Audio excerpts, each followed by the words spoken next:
For 60 years, I've woken up to the same sound, a faint click followed by the rhythmic tick-tock, steady, as if time itself were breathing right there, strapped to my wrist. It's not just any sound. It's the sound of my watch. An old watch. Its leather strap worn, its face cracked, given to me by my father on the very day I left our small town to don a uniform and head off to fight a war no one wanted to face. He handed it to me with the same firmness he used to grip the hoe in the fields, with the same look he gave when we lost a harvest to drought and still managed to smile at my mother over dinner. "Wear this, son, and come back with it." Just those words. Short, direct. But they were all I needed to understand that if I lost the watch, I'd lose more than time. I'd lose the way back home. Since that day, I've never taken this watch off my arm.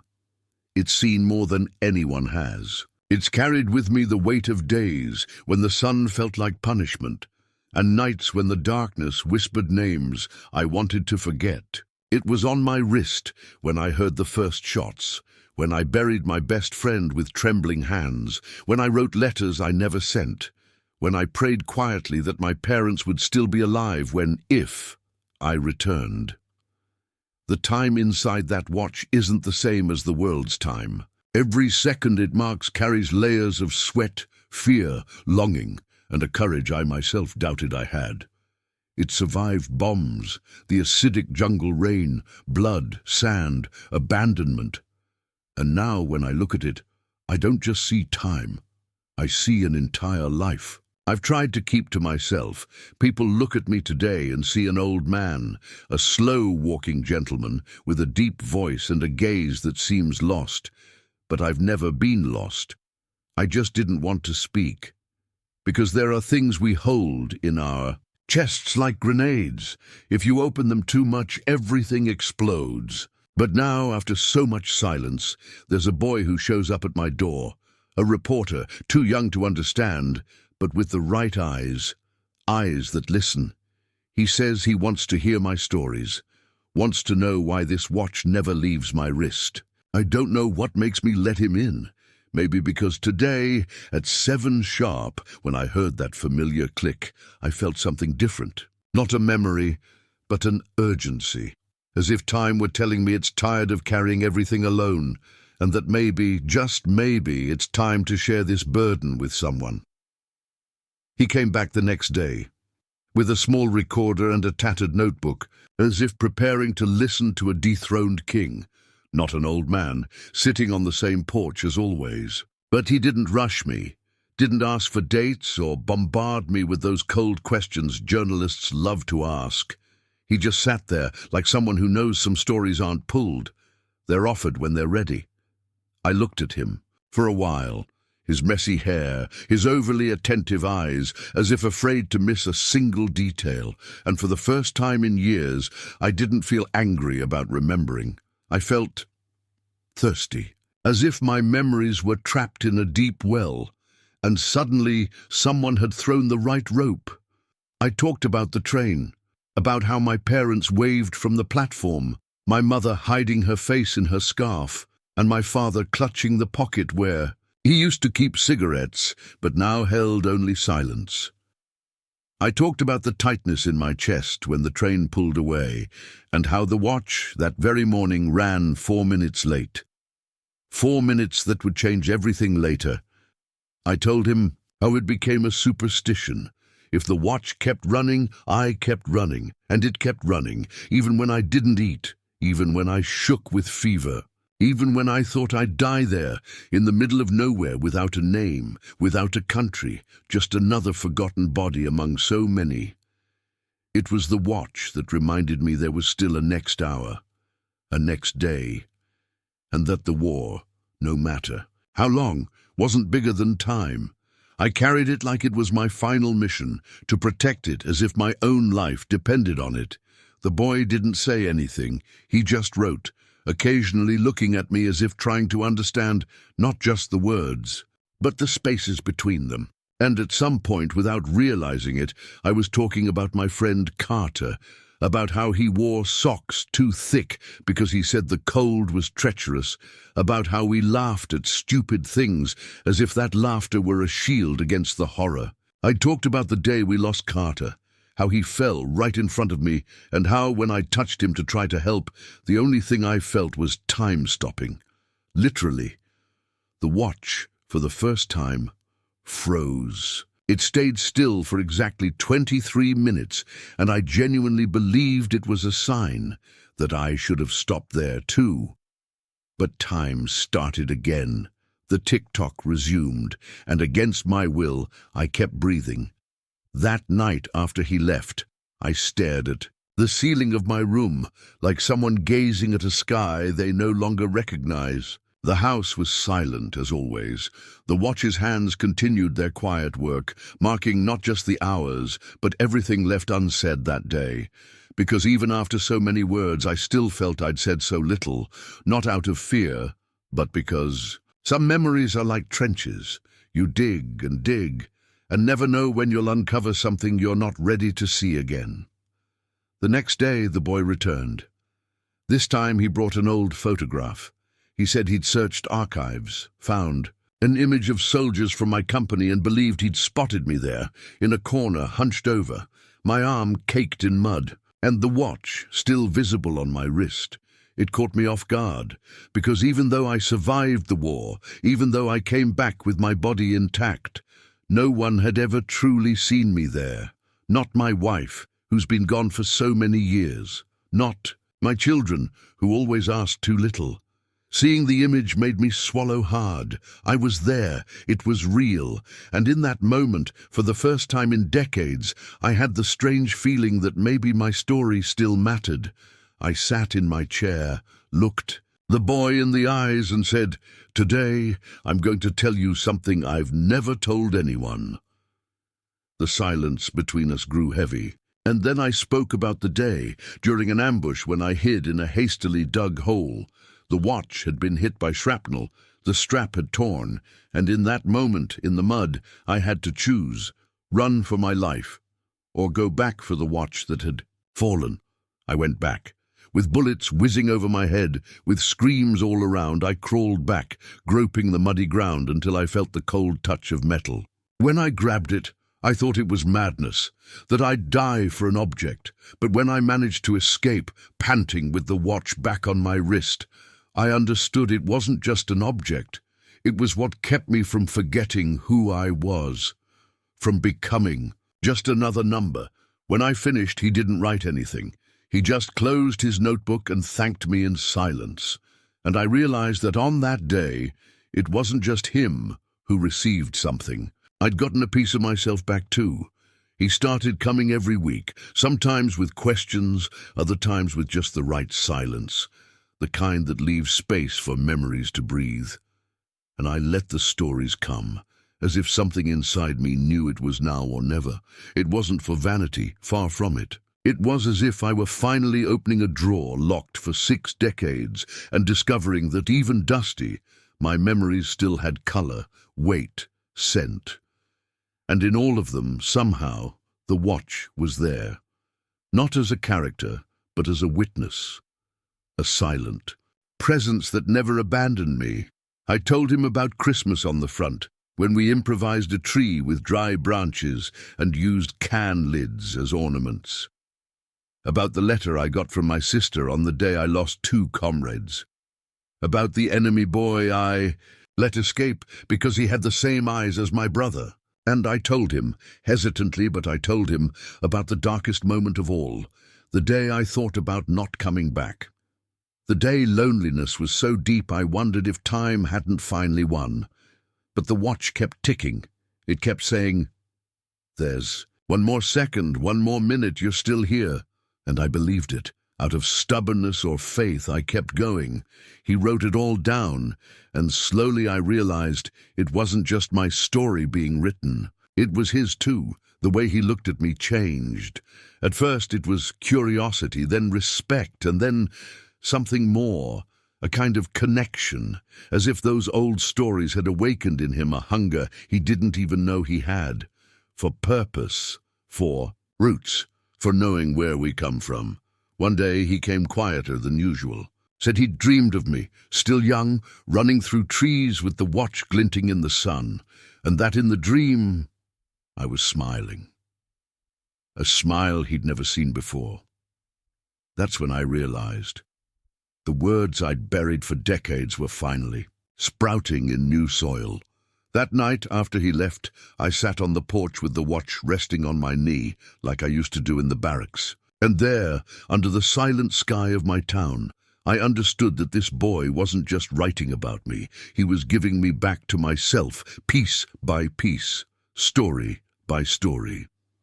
It was on a cloudy afternoon that he asked the question I'd avoided my entire life. What are you most afraid of forgetting? I didn't answer right away.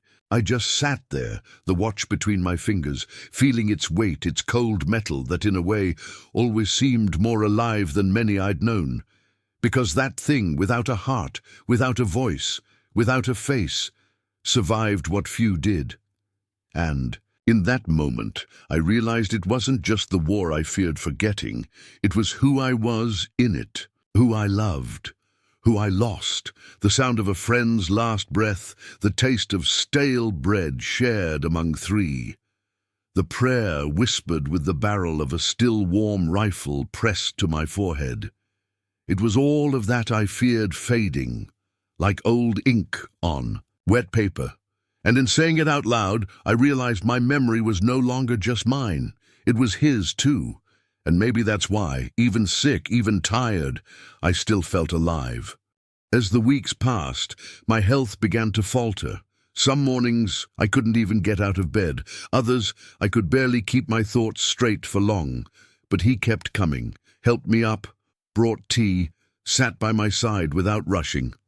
And on those weaker days, when I didn't have the strength to tell, he read back to me. He read what he'd written about me, repeated passages with care, as if returning to my mouth words I no longer remembered saying. And he showed me the pages like they were mirrors, mirrors of the man I was, am, and through him could still be. During one of those readings, he stopped at a paragraph and said, "This part, this one gave me chills. When you said you went back for the watch even with bullets still falling, do you understand what that means?" I answered only with a look, but inside something tightened. Because in that act, in that suicidal return, for something no one would understand, was my deepest truth. I needed that watch more than I needed shelter. Because it was my link to the promise I made to my father, to the hope of returning, to the part of me that still believed there'd be an after. And then came the day the watch stopped. For the second time in 60 years, I was sleeping. When I woke, I felt the silence. A strange silence. It wasn't the house nor the early morning. It was the silence of time. I looked at my wrist, and the hands were still. Its heart had stopped, and mine, for a second, seemed to want to stop too. It was as if it had done its job, as if it were saying, "Now it's up to you." I called the boy that same day, handed him the watch, and when I saw his eyes well up as he touched it, I knew he understood. It wasn't just an object, it was a legacy, and maybe from then on, time would start ticking on the wrist of someone who also knew how to listen. That morning, when I handed over the watch, I thought I'd feel an emptiness on my arm, like a part of my body was missing. But what I felt was something else. It was lightness, as if, after carrying that weight of war, guilt, memories for so long, I'd finally found a safe place to leave it. The boy, still unsure what to say, just closed his hand around the watch like someone holding something fragile and sacred. He didn't try to give it back, didn't question. He just looked at me with that silent respect old men recognize from afar, and I understood that the story was changing hands, but it wasn't ending. It was just finding a new voice. A few days later, he came back with a proposal. He wanted to turn everything we'd shared, everything I'd told him, into a book, a real book. He said he'd already spoken with a publisher, that the manuscript was nearly done, and he wanted to show it to me first. He brought the neatly bound pages, like he was handing me a medal made of words. I flipped through slowly, reading sentences I barely remembered saying, but that now took on new life before my eyes. I saw my youth printed there, between paragraphs and commas. I saw Carter, my mother, the shadow of war and the light of return, and at the end I saw my name. Not just printed, but restored. It wasn't just a book. It was my permanence. As I read, he stayed silent like he did in those first visits, and when I finished, I closed the book and said, "Now you know why time never beat me," he smiled. And in that smile I saw something that touched me deeply. The boy was no longer just a reporter. He was now the guardian of it all, of the stories, the pain, the courage, and above all, of the promise. That night, as the watch, now still, rested on the bedside table, I slept like I hadn't in years. No jolts, no ghosts, with the certainty that the war at last had stayed behind. Winter came quietly, the way farewells arrive when you feel them before they happen. I no longer got out of bed so easily.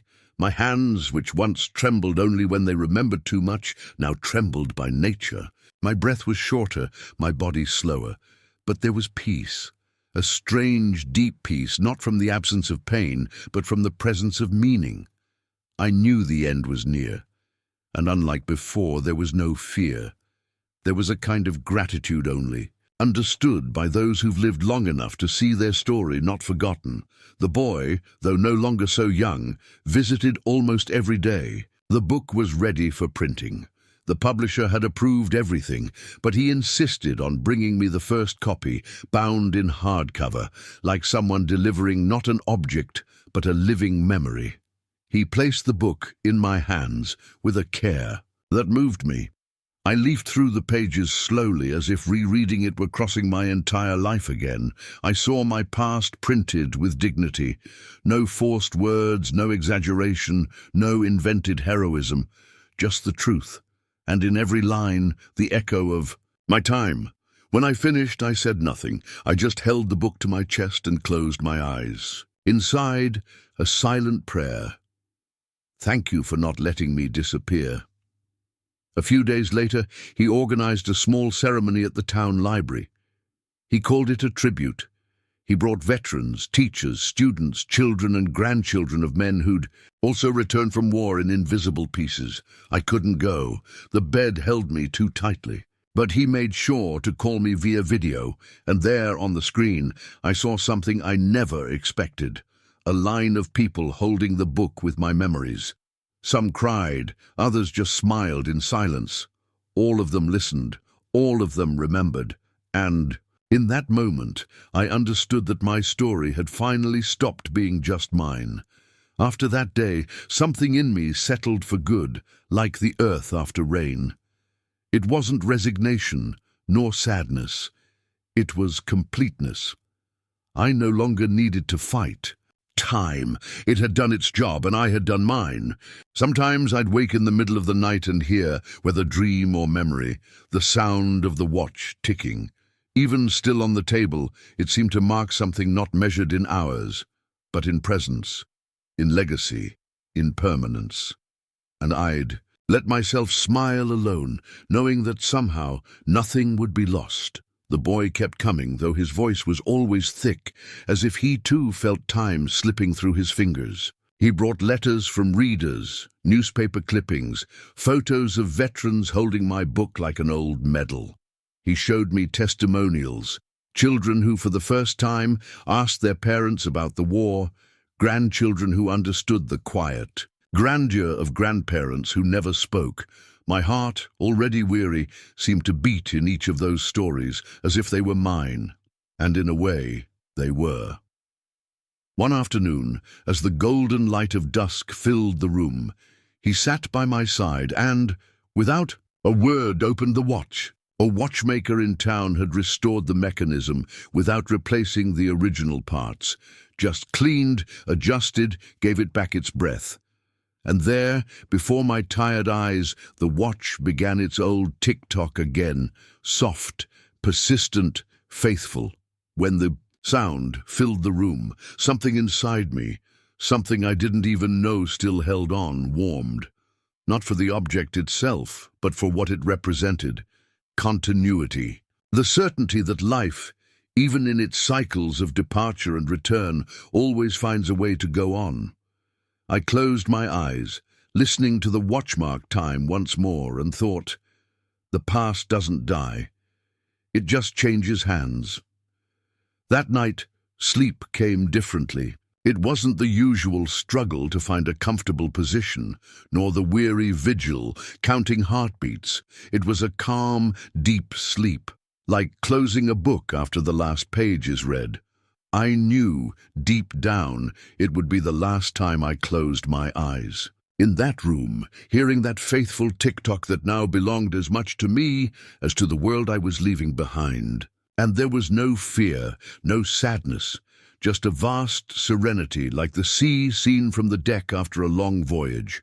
When the boy, now almost a grown man, came in the next morning, he found me still with the book resting on my chest and a faint smile. On my lips, they said my expression looked peaceful, like someone who'd finished what they came to do. On my wrist, the watch was running, steady and stubborn, marking the time that no longer mattered to me.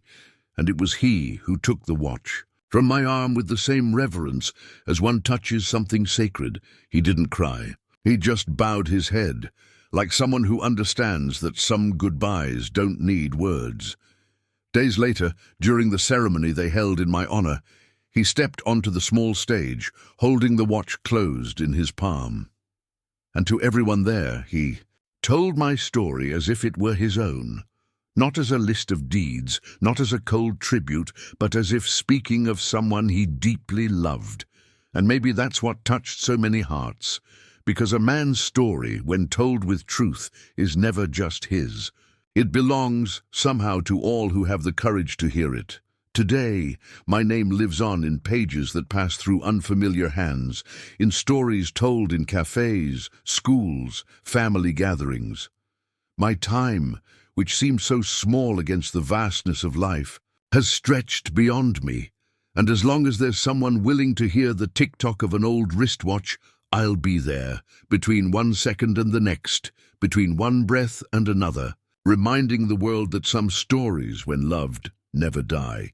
Years have passed since that final goodbye, but the sound of that old watch still echoes for those who know how to listen. The boy, now a man with a steady voice and eyes marked by memory, continued to carry the watch not as an ornament, but as a living promise. In every lecture, in every new page written, he doesn't just tell the story of a war veteran. He speaks of loyalty, of silent love, of courage made of simple things, like going back in the midst of chaos to retrieve a piece of yourself lost in the mud. The book spread, touched lives, awakened forgotten memories in silent homes, in small objects tucked away in drawers, in yellowed photographs, in hidden medals, in letters never sent. And with every new reading, every new gaze that finds that story, something happens. The past gains new breath.